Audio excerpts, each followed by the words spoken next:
Ụmụnne m, ụfọdụ ndị mmadụ anya ụfụ jọrọ njọ. Ụfọdụ ndị mmadụ achọghị iji ọnụ ha wee kọọ ihe ọma mere mmadụ n'otu o siri mee. Ụfọdụ prefer twist dị akụkọ kọọ ya dịka akụkọ Mike Ejeagha. Ụfọdụ ndị mmadụ ejighị anya ntị anụ ihe ọma mere onye ọzọ, kama ọ ga-eme ha eme ya ghọọ yie ihe ọzọ ruo ede yiri nwa anụnụ. Ahụna m, o nwere vidio m hụrụ, lekiri vidio ahụ lee ya. Vidio ahụ ebughị ending. Ya wụrụ nwaanyị na ugbuene ọnụ n'ahụ. Nne nwaanyị ledere na nwaanyị na ugbu ọrụ ọnụ ka ọrụ afọ ole. Mana ihe ewu ebe o mege traditional marriage, mgbe a na-ebige nwa agbọghọbịa lụga di mmanya so mgbe ya ga-etunwe di ya n'ogbo, ya ewere mmanya ahụ na-akwụchie ya aka na-etugharị di ya. Vidio a dịka onye post ya kwuru n'elu ya sị dat na nwaanyị na ugbuene na ọ wee eze nwaanyị, na nwaanyị a na ọ wee eze nwaanyị, na ọ na-eme ihe ndị mmiri, na ihe nwaanyị na-agwuo n'aka ya na ọ pepero. Ọ ya ka young man bịakwutere na shrine ya si ya na ya gwuore ya ọgwụ ka ya were nakọrọchi ụmụnne ya ala ha, na ya gwuore ya mee onye ọbụla dị useless one way or the other.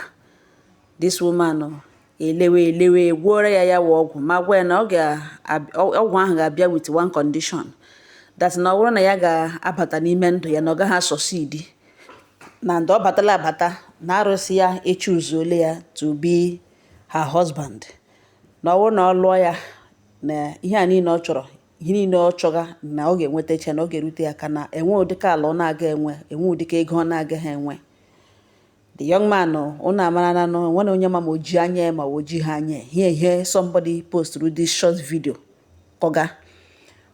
Ọ ya ka nwaanyị nọ ntara kpọlatara this lady ụlọ na ọ onye ya ga-alụ. Nne ya ụmụnne ha gbagburu ichekọ n'ala sị gịnị na gịnị na gịnị ka ọ na-ekwu na ya enweghị ike gịnị na ọ nweghị ike ịbata ebe a, na olee otu o si buru ebiri mmakwa ukwu ya bịawa ebe a, na ebe a ebe a na-ebute nọnsensị ndị ike gwụrụ, na ebe a wee ebe a na-adọmpụ ndị ụgbọghara, na ụmụnne ya dade ke nwoke si na na-eme eme ke nwaanyị si ya ga-agwa na ha na ya wee eze nwaanyị, na nga ya makwara gwora nwa ha nwoke ọgwụ ọ bịara bịa ịgwa. Mgbe ụmụnne nụwụrụ na nwaanyị a na ọ wee eze nwaanyị, ha nụrụ nga na ha onye ọbụla gbafuo si ya ngwanụ ebe ọ gara ga ịgwọ ọgwụ, enwe onye ma ọgwụ ọ gara gwuo, ebe nwaanyị si nga ya makwara gwora ya ọgwụ. That means o ji isevu ndụ ha nara ya marriage, ha shift na ọwụ marriage ahụ ka emega ebe a. Ihe ahụ onye ahụ dere lee the video lee ya gawere onwe m ihe akụkọ ndị eze nwaanyị ma gashi ike scroll up gawa. Mana somebody sendere m this video nwaanyị a now si m nwaanyị mba nnọọ mze ya si ya nọ n'akụkọ nwaanyị ebe somebody kọrọ na ọ like ihe onye ahụ kwuru, na onye ahụ na ọ tụrụ asị, na m nwere akụkọ a ga-akọrọ etụta ya na my audience ka nke so enwe onye hụ the video ka ọ hụ ihe mere, na nwaanyị awụghị eze nwaanyị ọbụla, na nwaanyị awụghị onwe ihe ọjọọ na-eme, na ihe a nwaanyị according to history of this woman, na nne na nna ya nwụrụ n'oge, na ọ tara ahụhụ n'aka nna ya na nwunye nna ya. Ọ ya ka o mechaziri lụọ di, lụtakwana onye Chukwu dere ya na abụọ atọfe ịhụnanya na dimanụ nwere ha ebido mụnwa nwa without abịaghị bịa lụọ ya ọkwụ ụgwọ isi ke nwaanyị dịkwana comfortable. Nne ya anọnọghị ya sị na nna ya deserve kwanụ iri ihe nọ ya na isi, so ya adịghị nnọọ obodo ahụ di nwoke ya na ya abụọ bi ịbịa kwụọ ụgwọ isi ya. Ha ebirikwa na enweghị nsogbu ọbụla, mụọcha ụmụ ha azụkwana ụmụ ha etoshiela. Ọ wụzi ike dị ọkpara n'ihi na ha maara history nne ha na nna ha, gwawaziri papa ha na otu ọbụla o siri dịrị, na ya bịa correct ya foundation ha banye ga lụọ mama ha legitimately. Biko na ọwụzi ụmụ ya pụtara kwado ya, na ọwụzi n'ụlọ nna ya ihe awụ mgbamnkwụ ka ọ gbaga ihe a niile wụ ihe emege mgbe mama ha nwa sponsor kwara na the marriage. Ihe papa ha mere kedị ọkpara si na ya ga-akwụrụ mpa ya ụgwọ isi nwunye, na ọ ga ebe o mega ọfụma o jikwa na ego, na ọ ga-akwụrịrị ya nwa ga-eji aka ya kwụ ụgwọ isi mama ha, na ọ lụọ mama ha den hapụziere ha ka efere afọ ụmụ ya pụtazie. Ọ ha nwa hụga maka the traditional marriage, ha nwa sponsor ya ihe ọṅụ na ihe inye Jehova otuto. Ha dịkwa na udo, enweghị any problem, ya beautiful family. Now another thing m chọrọ ịmaga ọnụ, having said that, na ọ dabara nwaanyị apụtaghị na ọ ga-adabara onye ihu na onye azụ.